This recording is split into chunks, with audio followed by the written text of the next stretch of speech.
I'm delighted to be here at Amerika House, the Bavarian Center for Transatlantic Relations, for the Bavarian American Academy's 15th annual conference. And we've already talked a little bit about the title, which perhaps is provocative, Cultures of Inequality. And in fact, we've already heard from someone in the audience as we were waiting for the program to begin about the fact that he thought the title was provocative as well.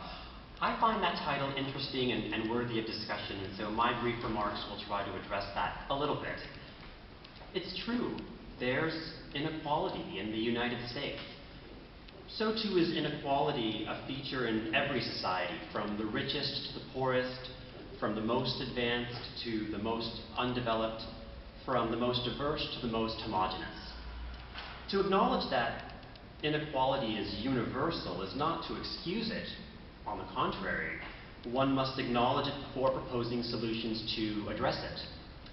It's the solutions that I find the most interesting, so I'd like to spend my brief time with you describing how the United States is tackling inequality in three spheres: financial inequality, racial inequality, and inequality due to gender expression and sexual orientation. And I might be so bold as to suggest that the title of this conference could be not Cultures of Inequality, but instead Cultures Striving Towards Equality. You know, the very brochure that was used to describe this conference points to a Pew Research Center study indicating that income disparity in the US has never been greater. That's why President Obama's 414-page economic report of 2015 focuses squarely on middle-class economics. It proposes a number of bipartisan initiatives the federal government should take to increase family income and economic growth. Proposals like the Trans-Pacific Partnership and the Transatlantic Trade and Investment Partnership, designed to boost trade whether you look east or west. Proposals like increased government spending on education, or cutting personal income tax on families with modest incomes and raising them on individuals who earn a lot. Sound immigration policies to ensure we have a talented pool of workers who contribute to the Social Security system. Or business tax reform that cuts the top rate of corporate income from 35% to 28%. Or investments in clean energy technology to ensure the United States keeps a competitive edge.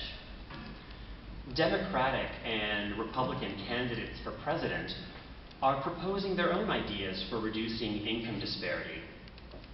At times, the proposals are as diverse and as contradictory as the electorate itself.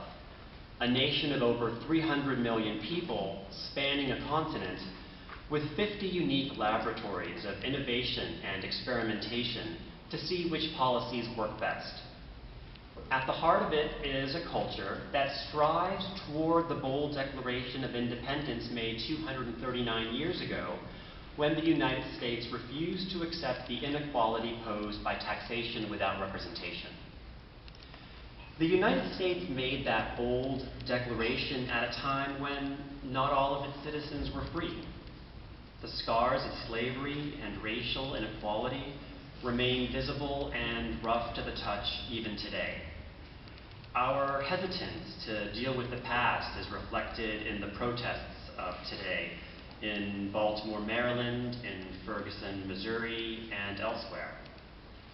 We've seen the shooting of black worshipers by hate-filled white men, the destruction of black churches through arson, disproportionate police responses and judicial sentences to crimes or misdemeanors allegedly committed by blacks.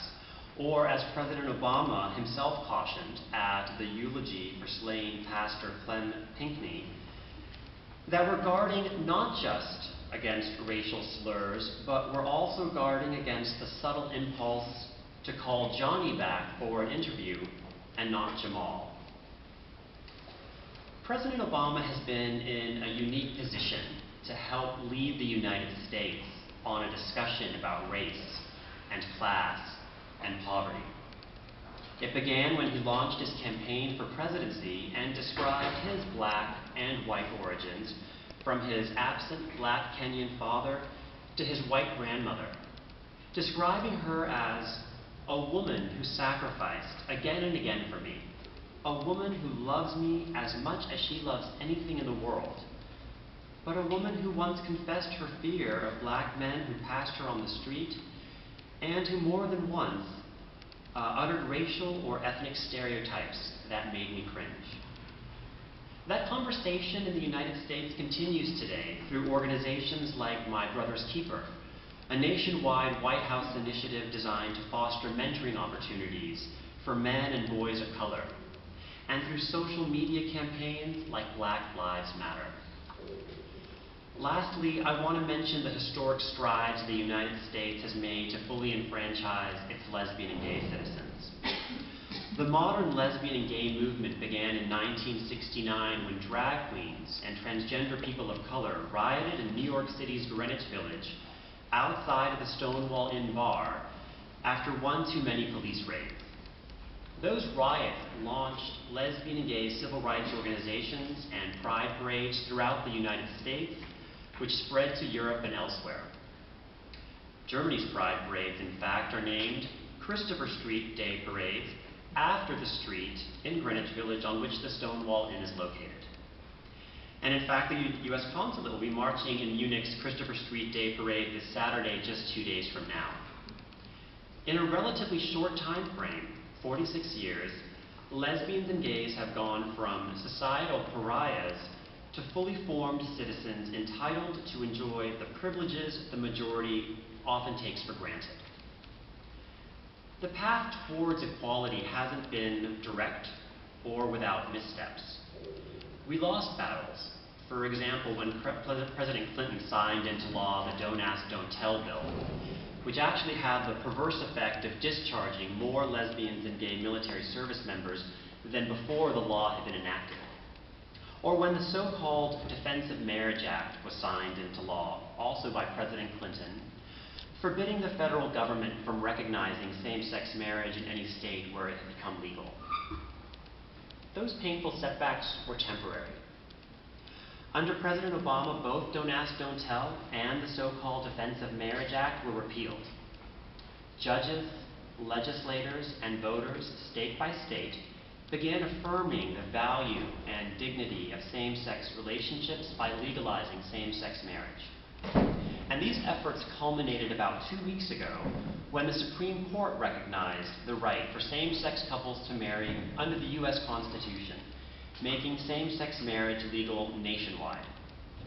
The United States has now joined a community of 19 nations, with 2 more on the way, across 5 continents that recognize same-sex marriage, including the Netherlands, Spain, South Africa, Argentina, and New Zealand, just to name a few.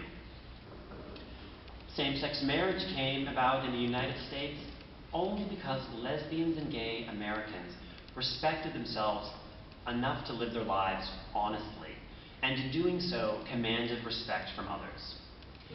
And that march towards equality continues as we see more acceptance and understanding and appreciation for transgender Americans, popularized now in the States through Caitlyn Jenner, but really due to the transgender men and women who, for years now, have demanded equality. I'm reminded what President Obama said in March of this year at the 50th anniversary to commemorate the historic March for Civil Rights in Selma, Alabama.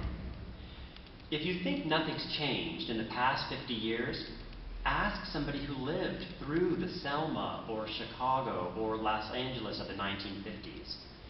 Ask the female CEO who once might have been assigned to the secretarial pool if nothing's changed.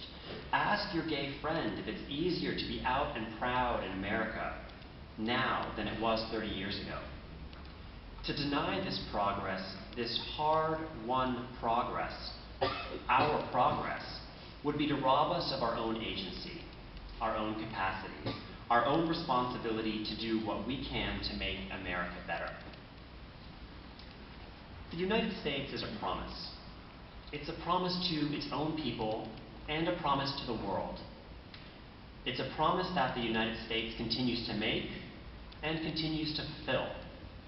Your work here at this conference helps examine how the United States is doing at its attempt to fulfill that promise.